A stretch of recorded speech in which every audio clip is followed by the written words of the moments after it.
ಕಡು ಬಡತನದಲ್ಲೇ ರಾಜ್ಯಕ್ಕೆ 5ನೇ ಸ್ಥಾನ ಪಡೆದಿರುವಂತಹ ವಿದ್ಯಾರ್ಥಿನಿ, ಮನೆಯಲ್ಲಿನ ಬಡತನವನ್ನ ಮೆಟ್ಟಿ ಸಾಧಿಸಿದ ನಾಗವೇಣಿ. ಕಲಾ ವಿಭಾಗದಲ್ಲಿ ರಾಜ್ಯಕ್ಕೆ 5ನೇ ಸ್ಥಾನವನ್ನ ಪಡ್ಕೊಂಡಿರೋದು ನಾಗವೇಣಿ. ಮನೆಯಲ್ಲಿ ಕಡು ಬಡತನ ಇದ್ರೂ ಕೂಡ ಅದೆಲ್ಲವನ್ನ ಮೆಟ್ಟಿ ನಿಂತು ಶಿಕ್ಷಣವೇ ಪ್ರಾಮುಖ್ಯತೆ ಪಡೆಯುತ್ತೆ ಅನ್ನುವಂಥ ಕಾರಣಕ್ಕೆ ಆ ಎಲ್ಲ ಬಡತನವನ್ನು ಕೂಡ ಹಿಮ್ಮೆಟ್ಟಿಸಿ ಶಿಕ್ಷಣದಲ್ಲಿ ಒಂದು ರೀತಿಯಾಗಿ ಈ PUC ಪರೀಕ್ಷೆಯಲ್ಲಿ ಸಾಧನೆ ಮಾಡಿರೋದು, 5ನೇ ಸ್ಥಾನವನ್ನ ಪಡ್ಕೊಂಡಿರೋದು ನಾಗವೇಣಿ. ವಿಶೇಷ ಚೇತನರಾದರೂ ಕೂಡ ಕೂಲಿ ಮಾಡುತ್ತಾ ಮಗಳನ್ನ ಓದಿಸಿದಂಥ ತಂದೆ ಆಂಟೋನಿ ರಾಯಚೂರು. ತಂದೆಯವರ ಹೆಸರು ಆಂಟೋನಿ ರಾಯಚೂರು, ತಾಯಿ ಸುಲೋಚನಾರ ಪ್ರೋತ್ಸಾಹದಿಂದಾಗಿ ಈಕೆ ಈ ರೀತಿ 5ನೇ ಸ್ಥಾನ ಪಡ್ಕೊಂಡಿರೋದು.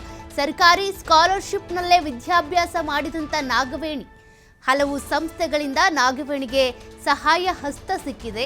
ಕಾಲೇಜಿನ ಸಿಬ್ಬಂದಿ ವರ್ಗದಿಂದ ಕೂಡ ಸಾಕಷ್ಟು ಬೆಂಬಲ ಸಿಕ್ಕಿದೆ.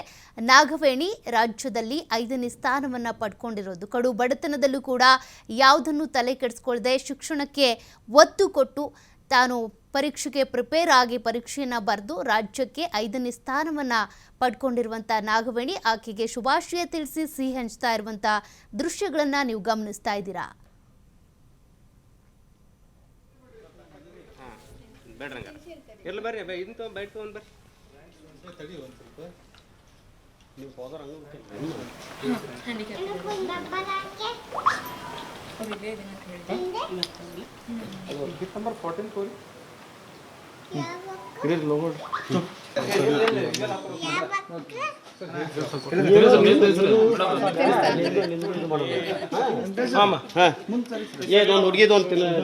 ಹುಡುಗಿ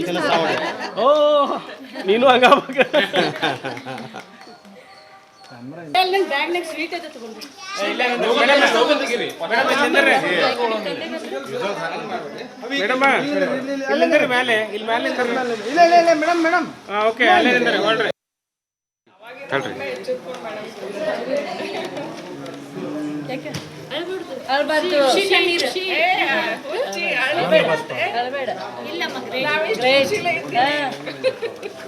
ನಮ್ಮ ಜೀವನ ಸಾರ್ಥಕ ಮಾಡಿದ್ದೇವೆ. ತೊಂದರೆ ಅವ್ರ ಬೈ ಫಾಸ್ಟ್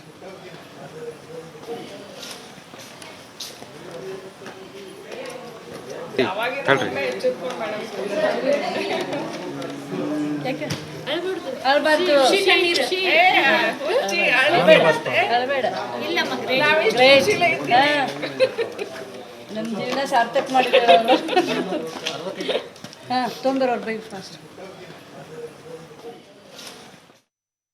ಖುಷಿ ಆದ್ರಿ. ಅನ್ಕೊಂಡಿದ್ರಾ ನಮ್ಮ ಮಗಳಿಗೆ ಓದ್ತಾಳ ಅಂತೇಳಿ? ಓದ್ತಾರ.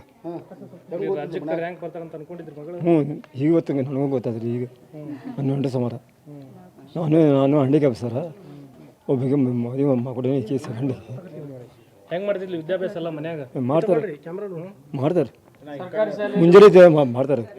ಸರ್ಕಾರಿ ಶಾಲೆಯಲ್ಲಿ ಓದಿ ಕಾಲೇಜ್ ಓದಿ ನಿಮ್ಮ ಮಗಳು ಹ್ಞೂ ಸರ್, ಇಡೀ ರಾಜ್ಯಕ್ಕೆ ನಮಗೂ ಖುಷಿ ಬಂದು, ಇಡೀ ರಾಜ್ಯನೇ ಹೆಮ್ಮೆ ಪಡುವಂತ ಕೆಲಸ ಮಾಡ್ಯಾರ. ಹ್ಞೂ ಸರ್, ಏನು ಅನ್ಸುತ್ತೆ? ನಮಗೂ ಖುಷಿ ಬಂದು ಸರ್. ಇಲ್ಲ ನಮಗೂ ಖುಷಿ ಬಂದು ಸರ್. ನಾನು ಕುರಿ ಕೆಲಸ ಮಾಡೋರು, ನಾನು ಹ್ಯಾಂಡಿಕ್ಯಾಪ್. ಎಷ್ಟೇ ಸೌಲಭ್ಯ ಇದ್ರು ಜನ ಇಲ್ಲ ಸರ್, ನಮಗೂ ಖುಷಿ ಬಂದ್ರೆ.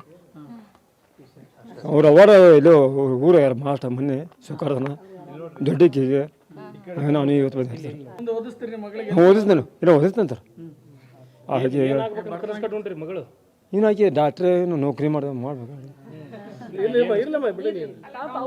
ಏನು ದೊಡ್ಡ ಸಾಧನೆ ಮಾಡ್ಬೇಕಂತೀರಿ? ಇನ್ನು ಕಲೀರಿ ಆಕೆ ಈಗ ಸಣ್ಣಕ್ಕೆ ರೀ, ದೊಡ್ಡಕ್ಕೆ ಮತ್ತೆ ಬಗ್ಗೆ ಆಕೆ ಮದುವೆ ಮಾಡ್ಕೊಟ್ಟಾರೆ. ಈಗ ಸಣ್ಣ ಇನ್ನೂ ದೊಡ್ಡ ಸಾಧನೆ ಖುಷಿ ಆದ್ರಿ. ಅನ್ಕೊಂಡಿದ್ರಾ ನಮ್ಮ ಮಗಳಿಗೆ ಓದ್ತಾಳ ಅಂತೇಳಿ? ಹ್ಞೂ ಸರ್, ರಾಜ್ಯಕ್ಕೆ ರ್ಯಾಂಕ್ ಬರ್ತಾರಂತ ಅನ್ಕೊಂಡಿದ್ರಿ ಮಗಳು? ಹ್ಞೂ ಈಗ ಗೊತ್ತ ನನಗೂ ಗೊತ್ತಾದ್ರಿ. ಈಗ 12 ಸುಮಾರ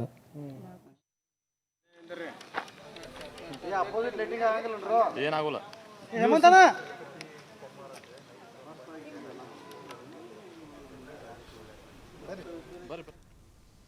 ಕಡು ಬಡತನದಲ್ಲೂ ರಾಜ್ಯಕ್ಕೆ 5ನೇ ಸ್ಥಾನ ಪಡ್ಕೊಂಡಿರುವಂತಹ ನಾಗವೇಣಿ ಜೊತೆಗೆ ನಮ್ಮ ಪ್ರತಿನಿಧಿ ಮಾತನಾಡಿಸಿದ್ದಾರೆ. ಏನು ಹೇಳಿದ್ರು, ಅವ್ರು ಹೇಗೆ ಎಫರ್ಟ್ ಹಾಕಿದ್ರು, ಏನು ಮಾಹಿತಿ ಹಂಚ್ಕೊಂಡಿದ್ದಾರೆ ನೋಡೋಣ.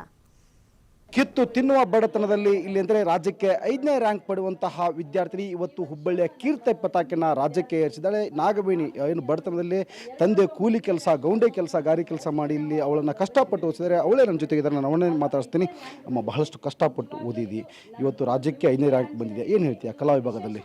ನನಗೆ ಭಾಳ ಖುಷಿ ಇದೆ. ನಂಗೆ ಎಲ್ಲರೂ ಹೇಳ್ತಿದ್ರು 93 ಮಾಡಿದೀಯಲ್ಲ, ಯಾಕೆ ನೀ ಕಲಾ ವಿಭಾಗನ ಚೂಸ್ ಮಾಡಿದಿ, ನೀ ಸೈನ್ಸರ ಮಾಡ್ಬೋದಿತ್ತಲ್ಲ, ಇಲ್ಲ ನೀನು ಬೇರೆ ಡಿಪ್ಲೊಮಾರ ಮಾಡ್ಬೋದಿತ್ತಲ್ಲ, ಎಷ್ಟು ಚಲೋ ರ್ಯಾಂಕ್ ಇದೆ, ನೀ ಯಾಕೆ ಕಲಾ ವಿಭಾಗನ ಚಾಯ್ಸ್ ಮಾಡ್ಬೇಕಂತ ಹೇಳಿದಾಗ ನಾವು ಎಲ್ಲರಿಗೂ ಒಂದು ಮಾತು ಹೇಳಿದೆ, ಯಾವುದೇ ಸ್ಟಡಿಗೆ ನಾವು ಮೇಲು ಕೀಳು ಅಂತ ಅನ್ಬಾರ್ದು, ನಾವು ಹೇಗೆ ಓದ್ತೀವಲ್ಲ ಆ ರೀತಿ ಇರುತ್ತೆ ಅಂತ ನಾನು ಹೇಳಿದೆ.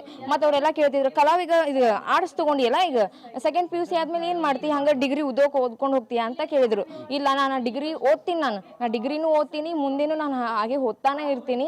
ನಂದು ಏನಂತ ಹೇಳಿದರೆ, ನನಗೆ ರಾಜಕೀಯ ವ್ಯವಸ್ಥೆ ಒಳಗೆ ಬರಬೇಕು, ಇಷ್ಟು ಬರ್ಬೇಕಂತ ಹೇಳಿದಾಗ ನಾನು ಬರೀ ಪೊಲಿಟಿಷಿಯನ್ನೇ ನೋಡ್ತಿರ್ತೀನಿ, ಏನಾಗ್ತಿದೆ ನಮ್ಮ ಪೊಲಿಟಿಷಿಯನ್ ಒಳಗೆ, ನಾನು ಅಲ್ಲಿ ಹೋಗಿ ಏನು ಸರಿಪಡಿಸ್ಬೋದು. 593 ಮಾರ್ಕ್ಸ್ ತೊಗೊಂಡಿದೀಯಾ, ಯಾವ ರೀತಿ ಓದಿದ್ದೀವಿ ತಾನು, ಹೇಗಿತ್ತು ಪರೀಕ್ಷೆ ಪ್ರಿಪ್ರೇಷನ್? ಹಾಂ, ನನಗೆ ಬೆಳಗ್ಗೆ ಓದಿ ಭಾಳ ರೂಢಿ ಇಲ್ಲ, ನಾನು ಬೆಳಗ್ಗೆ ಜಾಸ್ತಿ ಓದ್ತಿರ್ಲಿಲ್ಲ. ಯಾವಾಗೂ ಅಂತ ಹೇಳಿದರೆ ಒಂದು ಸ್ವಲ್ಪ ಎಕ್ಸಾಮ್ ಹಿಂದೆ ಒಂದು ತಿಂಗಳು ಅಥವಾ 2 ವೀಕ್ಸ್ ಇದ್ದಾಗ ನಾನು ಬೆಳಗ್ಗೆ 2 ಅವರ್ಸ್ ಮಾತ್ರ ಓದ್ತಿದ್ದೆ. ಆದರೆ ನಂಗೆ ರಾತ್ರಿ ಭಾಳ ನಂಗೆ ರಾತ್ರಿ ಒಮ್ಮೆ ಓದಿದೆ ಅಂತ ಹೇಳಿದರೆ ನಾನು ಬೆಳಗ್ಗೆ ಓದೋದು ಜರವತ್ತನೇ ಇಲ್ಲ, ನಂಗೆ ಅದು ನೆನಪೊಳಗಿದ್ಬಿಡ್ತಿತ್ತು. ನಾನು 7 ಗಂಟೆ ಇಲ್ಲಿಂದ ನಾನು ಮನೆಗೆ ಹೋಗೋಷ್ಟಿಗೆ 6 ಗಂಟೆ ಇಲ್ಲ 6:30 ಆಗ್ತಿತ್ತು, ನಾನು ಬಸ್ ಮೇಲೆ ಹೋಗಬೇಕಿತ್ತು. ಅದಕ್ಕೆ ನಾನು 8 ಗಂಟೆಯಿಂದ ನಂದು ಸ್ಟಾರ್ಟ್ ಮಾಡ್ತಿದ್ದೆ, 7:30 8 ಗಂಟೆಯಿಂದ ನಾನು ಸ್ಟಡಿ ಸ್ಟಾರ್ಟ್ ಮಾಡ್ತಿದ್ದೆ. ನಾನು ಅಲ್ಲಿಂದ ಹಿಡಿದು ನಾನು ಯಾವುದೇ ರೀತಿಯ ಗ್ಯಾಪ್ ತೊಗೊತಿರಲಿಲ್ಲ. ಪ್ರತಿಯೊಂದು ಸಬ್ಜೆಕ್ಟಿಗೂ 1.5 ತಾಸು ಕೊಟ್ಕೊಂಡು ಮಿನಿಮಮ್ ನಾನು 2:30 ಇಲ್ಲ 2:20 ಮಟ್ಟ ಓದ್ತಿದ್ದೆ. ಈಗ ಬಹಳಷ್ಟು ಕಷ್ಟದಲ್ಲಿ ತಾವು ಓದಿದ್ಯಾ? ತಂದೆ ತಾಯಿ ಏನು ಮಾಡ್ತಾರೆ ಕೆಲಸ? ನಮ್ಮ ತಂದೆಯವರು ಕೂಲಿ ಕೆಲಸ ಮಾಡ್ತಾರೆ, ಅವರು ಹ್ಯಾಂಡಿಕ್ಯಾಪ್ ಇದ್ದಾರೆ. ನಮ್ಮ ಮಮ್ಮಿಯವರು ಮನೆ ಕೆಲಸಕ್ಕೆ ಹೋಗ್ತಿದ್ರು, ಆದರೆ ಈಗ ಹೆಲ್ತ್ ಇಶ್ಯೂಸಿಂದ ಅವರು ಮನೆಯಲ್ಲೇ ಇದ್ದಾರೆ, ಅವ್ರು ಹೌಸ್ ವೈಫ್ ಆಗಿದ್ದಾರೆ, ಅವರೇ ಎಲ್ಲ ಕೆಲಸ ಮಾಡ್ತಿದ್ರು. ಇದರಲ್ಲಿ ಬಹಳಷ್ಟು ಕಷ್ಟಪಟ್ಟು ಓದಿದ್ದೀನಿ, ಸ್ಕಾಲರ್ಶಿಪ್ಪಲ್ಲೇ ಎಕ್ಸಾಮ್ ಎಲ್ಲ ಬರೆದಿರುವಂಥದ್ದು ಕೆಲಸ ಮಾಡಿದೆಯಾ? ಹೌದು, ನನಗೆ 10th scholarship, first year Malabar ಅವರು ಚಾರಿಟೇಬಲ್ ಟ್ರಸ್ಟ್ ಅವರು ಕೊಟ್ಟಿರುವಂತಹ ಸ್ಕಾಲರ್ಶಿಪ್ ಒಳಗೆ ಎಲ್ಲ ನಾನು ಸ್ಟಡಿ ಮಾಡಿದ್ದು. ಅವರ ನನಗೆ ಇಲ್ಲಿ ಮಠ ಒಂದು ಸ್ಟೇಜ್ ಮೇಲೆ ಬರೋಕೆ ಇದು ಆಗಿದ್ದು. ನಾ ಬುಕ್ಸ್, ಡ್ರೆಸ್ ಅಥವಾ ಈ ಕಾಲೇಜ್ ಫೀಸ್ ಕಟ್ಟಾತೀನಿ ಅಂತ ಹೇಳಿದ್ರು, ಅವರೇ ನಂಗೆ 20,000 ರೂಪಾಯಿ ಕೊಟ್ಟಿದ್ದರಿಂದ ಕಟ್ತಾ ಇರೋದು. ಮತ್ತು ನನಗೆ 10th ಒಳಗೂ ಓದಿದ್ರೊಳಗೆ ಭಾಳ ಬಂತು. ನನಗೆ ಯಾವುದೇ ರೀತಿಯ ಮನೆಯೊಳಗೆ ಕೇಳ್ತಿರಲಿಲ್ಲ ಸ್ಕಾಲರ್ಶಿಪ್ ರೊಕ್ಕನ. ಇಲ್ಲಮ್ಮ ನೀನು ಓದೋದಕ್ಕೂ ನೀನು ಮಾಡ್ಕೋ, ನಾವು ದುಡ್ದಿದ್ದು ನಾವು ಮನೆಯೊಳಗೆಲ್ಲ ಮಾಡ್ಕೊತೀವಿ, ನೀನು ಸ್ಕಾಲರ್ಶಿಪ್ ಏನಿದೆಯಲ್ಲ ನೀ ಎಲ್ಲ ಅಭ್ಯಾಸದಕ್ಕೆ ಮಾಡ್ಕೊ ಅಂತ ಹೇಳ್ತಿದ್ರು. ಹಾಂ, ಎಲ್ಲ ನಾನು ಸ್ಕಾಲರ್ಶಿಪ್ ಒಳಗೆ ಖರೀದಿ ಮಾಡ್ತಿದ್ದೆ. ಮತ್ತು ನಾನು ಯಾವತ್ತಿಗೂ ಲೈಬ್ರರಿಗೆ ಹೋಗಲಿಲ್ಲ, ಯಾಕೆ ಹೇಳಿದ್ರೆ ನಮ್ಮ ಮನೆಯೇ ಲೈಬ್ರರಿ ಆಗಿಬಿಟ್ಟಿದೆ. ನನಗೆ ರೂಮ್, ನಮ್ಮ ಮನೆ ಇರೋದು ರೂಪತುಂಗ ಬೆಟ್ಟದ ಕೆಳಗಡೆ, ಅಲ್ಲಿ ಪ್ರಶಾಂತವಾದ ಜಾಗ ಇದೆ, ಯಾರ್ದು ಸಪ್ಪಳ ಇರೋದಿಲ್ಲ, ಗದ್ದಲ ಇರೋದಿಲ್ಲ, ಶಾಂತಿ ಇರುತ್ತೆ. ಅಲ್ಲಿ ಗಿಡದ ಕೆಳಗೆ ಅಥವಾ ಮನೆ ಮೇಲೆ ರೂಮ್ನಲ್ಲಿ ಓದ್ತಿದ್ದೆ. ನಾನು ಮನೆಯೊಳಗೆ ಯಾರಾದರೂ ಸಣ್ಣ ಮಕ್ಕಳು ಜಾಸ್ತಿ ಇಲ್ಲ. ಸರ್ಕಾರಿ ಕಾಲೇಜಲ್ಲಿ ಓದಿ ಇವತ್ತು ರಾಜ್ಯಕ್ಕೆ 5ನೇ ರ್ಯಾಂಕ್ ಬಂದಿದೆ, ಸರ್ಕಾರಿ ಕಾಲೇಜಿಗೆ ಏನು ಹೇಳ್ತೀಯಾ? ತಮ್ಮ ಕಾಲೇಜಿಗೆ ನಾನು ಹೇಳ್ತೀನಿ, ಯಾವುದೇ ಸರ್ಕಾರಿ ಕಾಲೇಜಿಗಾಗಲಿ ಹೋಗಲಿ, ನಮ್ಮದೇ ಗೋಪಂಕೊಪ್ಪ ಕಾಲೇಜ್ ಅಥವಾ ಬೇರೆ ಯಾವುದೇ ರೀತಿಯ ಸರ್ಕಾರಿ ಕಾಲೇಜ್, ಎಲ್ಲ ಸರ್ಕಾರಿ ಕಾಲೇಜೊಳಗೆ ಓದಿಸ್ಲಿ ಪಾಲಕರು ಮಕ್ಕಳಿಗೆ. ಈಗ ಎಲ್ಲರೂ ಸರ್ಕಾರಿ ಕಾಲೇಜ್ ಅಂತ ಹೇಳಿದರೆ ಇಲ್ಲಿ ಬಿಡ ಅಲ್ಲೆಲ್ಲ ಚಲೋ ಕಲಿಸೋದಿಲ್ಲ ಹಂಗೆ ಹಿಂಗಂತ ಎಲ್ಲ ಅವ್ರ ತಲೆಯೊಳಗೆ ತುಂಬಿ ಬಿಟ್ಟಿರ್ತಾರೆ. ಆದರೂ ಅವ್ರು ಫಸ್ಟ್ ಒಮ್ಮೆ ಬಂದು ಸರ್ಕಾರಿ ಕಾಲೇಜ್ ಹೇಗಿರ್ತಾವೆ, ಅಲ್ಲಿ ಟೀಚಿಂಗ್ ಹೆಂಗೆ ಇರುತ್ತೆ ಫಸ್ಟ್ ಅವ್ರು ಬಂದು ನೋಡ್ಕೋಬೇಕು, ಆಮೇಲೆ ಅದ್ರ ಸರ್ಕಾರಿ ಕಾಲೇಜ್ ಬಗ್ಗೆ ಅವರು ಮಾತಾಡಿದ್ರು ಒಳ್ಳೇದಂತ ಹೇಳ್ತೀನಿ. ಮತ್ತು ಥ್ಯಾಂಕ್ ಯು. ಭಾಳಷ್ಟು ಕಷ್ಟಪಟ್ಟು ನಾನು ಇಲ್ಲಂದರೆ ಬಡತನದಲ್ಲಿ ಓದಿನಿ. ಅದರಲ್ಲಿ ನಾನು ವಿಶೇಷತೆ ಏನಂದರೆ ಸ್ಕಾಲರ್ಶಿಪ್ಪಲ್ಲೇ ನನ್ನ ಮನೆಯಲ್ಲಿ ಇಲ್ಲಿವರೆಗೂ ₹1 ಪಡೆದ ಸ್ಕಾಲರ್ಶಿಪ್ಪಲ್ಲೇ ನಾನು ವಿದ್ಯಾಭ್ಯಾಸ ಮಾಡಿದ್ದೀನಿ. ಇವತ್ತು ರಾಜ್ಯಕ್ಕೆ 5ನೇ ರ್ಯಾಂಕ್ ಬಂದು ನನಗೆ ಖುಷಿ ತಂದಿದೆ ಅನ್ನೋದು ನಾಗವೇಣಿ ಮಾತು. ಕ್ಯಾಮ್ರಾ ಪರ್ಸನ್ ಬರ್ ಜೊತೆ ಯಲ್ಲಪ್ಪ ಸೊಲರ್ಗೊಪ್ಪ, TV5 ಹುಬ್ಬಳ್ಳಿ.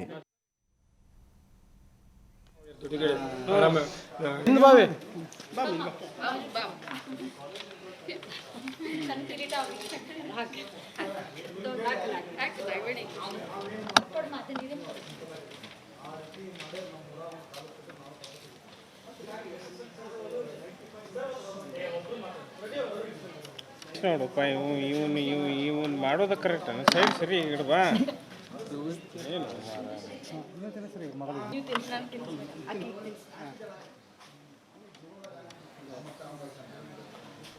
ಎಲ್ಲ ಟಿವಿದಾಗ ಎಲ್ಲದ್ರಾಗ ಬರ್ತಾವ್ರಿ ನಿಮ್ಮ ಮಗಳು ಪೇಪರ್. ತಡಿಯಮ್ಮ ನಾಗವೇಣಿ, ಒಂದು ನಿಮಿಷ ತಡಿ. ದೊಡ್ಡ ಕೆಲಸ ಮಾಡಿ ಅಲ್ಲಿಂದ ಬಂದ್ರಿ ಈಗ.